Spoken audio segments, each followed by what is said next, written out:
Hello friends, welcome to Bhagavathi life style. இன்றைக்கி என்ன vlog பார்க்குறீங்கன்னா, சேமியா முட்டை பிரியாணி. இது வந்து நிறைய பேர் செஞ்சுருக்க மாட்டாங்க. ஸோ இது வந்து சூப்பராக ஒரு அல்டிமேட் வெரி டெலிஷியஸ் ஒரு பிரேக்ஃபாஸ்ட்னால் ஹெல்தியான பிரேக்ஃபாஸ்ட் வந்து இதுன்னு கூட சொல்லுவேன். ஸோ அதுக்கு தேவையான பொருட்கள் சேமியா, ஒரு 5 முட்டை, 3 வெங்காயம் அண்ட் 3 தக்காளி, கொத்தமல்லி, புதினா, இந்த ஸ்பைசஸ் எல்லாமே. ஏன்னா பிரியாணி மாதிரி பிரியாணி ஸ்டைலில் பண்ண போகிறோம் இல்லைங்களா? ஸோ அதனால் இந்த ஸ்பைசஸ்லாம் தேவை. அண்டு இதுக்கு வந்து எக்கெல்லாம் போடக்கூடாது. நான் என்ன பண்ணுறேன்னா, ஃபஸ்ட்டு இந்த 5 முட்டையும் நல்லா வந்து முட்டைப்பொடி மாஸ் மாதிரி பண்ணி எடுத்துக்கிறேன். முதல்ல அதுதான் ஃபஸ்ட்டு ப்ராசஸ், அது மட்டும்தான் செய்யணும். ஸோ இதுவுமே எங்கள் அம்மாவோட ப்ரிப்பரேஷன் தான். ஸோ பாருங்கள், இது ஃபஸ்ட்டு எக் பொடி மாஸ் நம்ம வந்து பண்ணி எடுத்துக்கணும். நான் எண்ணெய் வந்து ஏன் ஆயில் வந்து இதில் அதிகமாக விடுறேன்னா, இந்த சேமியாவில் நம்ம அதை சேர்க்கும் போது எண்ணெய் கரெக்டாக நம்மளுக்கு வந்துடும். ஸோ அதனால தான் இந்த எக்கில் வந்து நான் இவ்வளோ ஆயில் விட்டிருக்கேன். இதில் வந்து 1 டேபிள் ஸ்பூன் ஆயில் இருந்தால் போதும். ஸோ அதுக்கு இந்த வெங்காயம் நம்ம சாப் பண்ணி வச்சுருக்கோம் இல்லைங்களா, அந்த வெங்காயத்தை வந்து நீல வாக்கில் சாப் பண்ணோம். ஸோ அதுக்கு 3 பச்சை மிளகா, கொத்தமல்லி, புதினா ஸோ போட்டுட்டு, அண்டு நம்ம தேவையான ஸ்பைசஸ், அதாவது ஒரு பிரியாணி லீஃப், அப்புறமா வந்து ஒரு 2 பட்டை, 1 ஏலக்காய், 2 லவங்கம் போதும். அதுக்கு அடுத்தது வந்து இந்த 3 பச்சை மிளகாவையும் நீல வாக்கில் கட் பண்ணி அதில் போட்டுடணும். அதுக்கு அடுத்தது கொத்தமல்லி, புதினா. கொத்தமல்லி வந்து சும்மா கொஞ்சம் தான், புதினாவும் கொஞ்சம் தான், நிறையெல்லாம் வேண்டாம். ஏன்னா ஒரே ஒரு சேமியான்றதுனால நிறைய நம்ம எடுக்கக்கூடாது. ஸோ இது வந்து நல்லா ஒரு வதக்கிக்கணும். அதுக்கு அடுத்தது வந்து நம்ம தக்காளி ஆட் பண்ணோம். தக்காளியுமே நம்ம வந்து கையிலேயே ஸ்மாஷ் பண்ணிவிட்டு நம்ம இதில் சேர்த்துக்கணும். உப்பு தேவையான அளவு நம்ம போட்டுக்கணும். இது போட்டுட்டு இஞ்சி பூண்டு விழுதையும் நம்ம சேர்த்துக்கணும். இஞ்சி பூண்டு விழுது ஜஸ்ட்டு ஒரே ஒரு டீஸ்பூன் போதும். ஏன்னா ஒரே ஒரு சேமியா தான் நம்ம பண்ணுறோம். ஸோ அதனால் வந்து ஒரே ஒரு டீஸ்பூன், டேபிள் ஸ்பூன் கிடையாது, டீஸ்பூன். எல்லாமே பிரியாணி ஸ்டைல் தாங்க. ஸோ இது வந்து ரொம்பவே எங்கள் வீட்டில் இருக்க எல்லாருக்குமே ரொம்பவே பிடிச்ச ஒரு பிரேக்ஃபாஸ்ட். ரொம்பவே குயிக்காக ஈஸியாக ப்ரிப்பேர் பண்ணுற ஒரு பிரேக்ஃபாஸ்ட்னால் இந்த பிரேக்ஃபாஸ்ட் தான். அதுக்கு நான் பிரியாணி மசாலா எடுத்திருக்கேன். ஸோ இதை நிறையெல்லாம் போடக்கூடாது, ஜஸ்ட்டு ஒரு 1/4 டீஸ்பூன் போதும்னு நினைக்கிறேன். இப்போ போட்டது வந்து சில்லி பவுடர். ஸோ அதுவுமே 1/4 டீஸ்பூன் போதுங்களா? அது மட்டும் போட்டால் போதும். ஏன்னா நம்ம பச்சை மிளகாய் ஆட் பண்ணியிருக்கோம், அண்ட் பிரியாணி மசாலா அண்ட் இந்த சில்லி பவுடர். ஸோ அதனால் வந்து காரம் வந்து கரெக்டாக இருக்கணும். அதனால தான் இந்த ரேஷியோ நான் சொல்கிறேன். காரம் வந்து அதிகமாக இருக்கக்கூடாது. ஸோ இதுவுமே நல்லா வதக்கிடணும். இப்போ போட்டது வந்து பிரியாணி மசாலா. ஸோ அதனால் போட்டதை வந்து வீடியோ எடுக்கலை. ஸோ அதனால் பிரியாணி மசாலா போட்டோன்னு அந்த கவரை காட்டுறோம். அதுக்கு அடுத்தது இது நல்லா வதக்கிக்கணும். இப்போ வந்து தண்ணி விட்டுக்கணுங்க. தண்ணி வந்து நான் 2 டம்ளர் விட்டுருக்கேன். ஒரு டம்ளர் வந்து 200 mlன்னு 2 டம்ளர் நான் விட்டுருக்கேன்.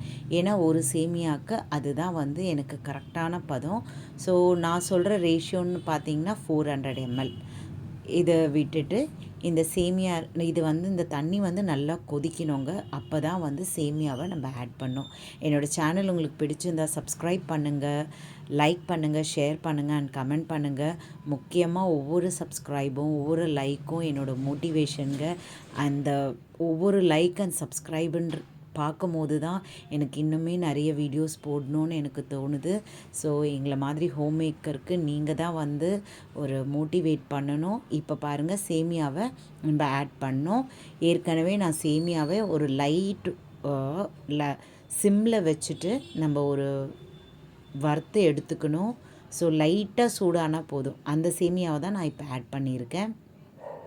ஸோ அந்த தண்ணியில் வந்து நல்லா முங்கணுங்க. இப்போ சேமியா வந்து நம்ம கிளறி விட்டுக்கிட்டே இருக்கணும். அந்த தண்ணியும் சேமியாவும் சேர்ந்து மர்ஜ் ஆகி நல்லா வந்து ஒரு ட்ரை கன்சிஸ்டன்சிக்கு வரும்பொழுது நம்ம இந்த முட்டை பொடி மாஸ் வச்சுருந்தோம் இல்லைங்களா, அந்த முட்டையை தூக்கி, அந்த ஸ்க்ராம்பிள் எக்கை தூக்கி இதில் வந்து ஆட் பண்ணிடணும். ஸோ சூப்பராக இருக்குங்க. குழந்தைங்களுக்கு அல்டிமேட்டாக நீங்கள் வந்து ஒரு லஞ்ச் பாக்ஸ் மாதிரி கூட நம்ம காலம்பரை ஒரு லேட்டாக எழுந்துக்கிறோம், நம்ம லஞ்ச் ப்ரிப்பேர் பண்ண முடியலன்னா இந்த மாதிரி ஒரு ஸ்டைலில் கூட நம்ம லஞ்ச் வந்து கொடுத்துடணும். சூப்பராக இருக்கும். எல்லாருக்குமே ரொம்ப ரொம்ப பிடிச்ச ஒரு எக் வெர்மிசெல்லி பிரியாணி சூப்பராக இருக்குங்க. எக்ஸலண்ட்டாக இருக்கும். நீங்கள் ட்ரை பண்ணி பாருங்கள். இந்த மாதிரி அல்டிமேட் டேஸ்ட்டோட எக்ஸலண்ட்டாக என்னோடய ஸ்டைலில் நீங்கள் பண்ணி பாருங்கள். சூப்பராக இருக்கும். என்னோடய ஸ்டைல் இல்லை, எங்கள் அம்மாவோட ஸ்டைல் இது. ஸோ சூப்பராக பண்ணியிருக்காங்க. எக்ஸலண்ட்டாக இருக்கும். காலம்பரை என்ன பண்ணுறது, அதுதான் நம்மளுக்கு ஒரு டாஸ்க் மாதிரி இருக்குது ஹோம் மேக்கருக்கெலாம். ஏன்னா வந்து காலேஜ் போகிற பசங்க ஹரிபுரின்னு கிளம்பின்னு இருப்பாங்க. அப்போ சீக்கிரம் ஆயிடுச்சிங்களா, பிரேக்ஃபாஸ்ட் ஆகிடுச்சா அப்படின்னு சொல்லிட்டு நம்மளை வந்து நச்செடுத்துருவாங்க. ஸோ அதனால் வந்து இதை குயிக்காக பண்ணுறதுக்கு இதுதான் ஒரு நல்ல ஒரு பிரேக்ஃபாஸ்ட்டுன்னு நினைக்கிறேன். அண்ட் ஹெல்தி கூட. ஸோ நீங்களும் ட்ரை பண்ணி பாருங்கள். இந்த வீடியோ உங்களுக்கு பிடிச்சிருந்தா திரும்ப திரும்ப சொல்கிறேன், சப்ஸ்கிரைப் பண்ணுங்கள், லைக் பண்ணுங்கள், ஷேர் பண்ணுங்கள், கமெண்ட் பண்ணுங்கள்.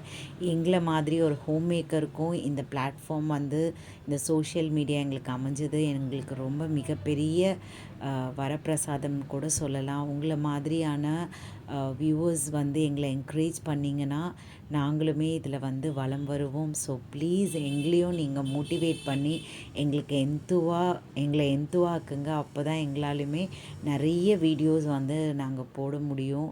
ஸோ பாருங்கள், முட்டையும் ஆட் பண்ணியாச்சு. அதில் கொத்தமல்லியை வந்து கார்னிஷ் பண்ணிட்டாங்க. சூப்பராக இருந்ததுங்க. அண்ட் ஸ்டவ் ஆஃப் பண்ணிவிட்டு இதை வந்து பிளேட் போட்டு மூடி வச்சிடணும். ஒரு 5 மினிட்ஸ்க்கு இதை ஓப்பனே பண்ணக்கூடாது. அப்போ தான் வந்து அந்த சேமியா நல்ல பூ மாதிரி மலர்ந்துருக்கும். பாருங்கள், க்ளோஸ் பண்ணிடுறோம். ஆனால் ஸ்டவ் வந்து நம்ம ஆஃப் பண்ணிடணும். அதுக்கு அடுத்தது வந்து நம்ம பிளேட்டிங் பண்ணோங்க. சூப்பராக வந்திருக்கு. ஸ்டவ்லேருந்து எடுத்த உடனே இது வந்து ஒரு ½ அன் ஹவர்லேயே காலி ஆகிடுச்சு. ஏன்னா வந்து பிரேக்ஃபாஸ்ட் டைம் வந்து வந்துடுச்சு. ஸோ அதனால தான். சூப்பராக இருந்ததுங்க. எக்ஸலண்ட்டாக இருந்தது. நீங்களும் ட்ரை பண்ணி பாருங்கள். அப்போ தான் இதோட அல்டிமேட் டேஸ்ட் வந்து உங்களுக்கு புரியும். அந்த அளவுக்கு சூப்பர் டேஸ்ட்டில் ஒரு டெலிஷியஸாக எனக்கு கிடச்சிது. ஸோ சூப்பராக பாருங்கள், எக்ஸலண்ட்டாக இருந்ததுங்க. வேறு லெவல்னு சொல்லலாம். தேங்க்யூ ஃபார் வாட்சிங். Thank you so much.